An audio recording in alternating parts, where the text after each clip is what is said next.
మేము మాత్రం ఒక బయటకని వచ్చాము. ఆడ పెట్ట చూడండి, అసలు ఆ పెట్టను చూస్తే చచ్చిపోయింది అనుకున్నాం, కానీ చచ్చిపోలేదు, బతికే ఉంది. మీకు కనబడుతుందా లేదా చూడండి.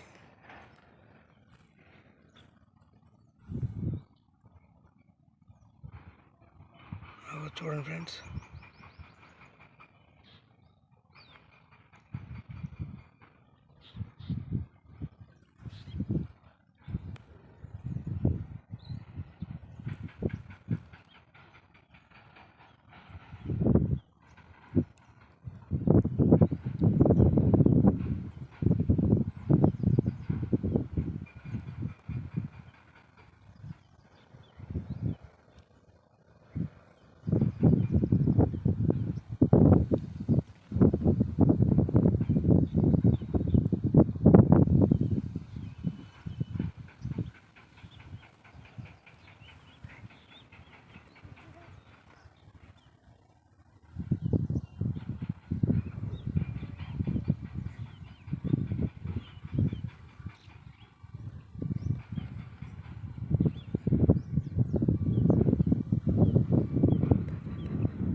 పోయింది పోయింది పోయింది. గుడ్లు గుడ్లు చూడండి ఫ్రెండ్స్, గుడ్లు ఉన్నాయి. పాపం పెట్ట 10 గుడ్లు 2 గుడ్లు పెట్టుకుంది. పాపం ఆ పెట్ట భూమిలో పడుకుంటే అసలు కనమన్న కూడా కనమదు, చెట్లలో పొంతే వద్దు వద్దు పాపం పిల్లలు విత్తేది. పిల్లలు రా, పిల్లలు పిల్లలు పిల్లలు వద్దు వద్దు, ముద్దు పెడతావా? వద్దు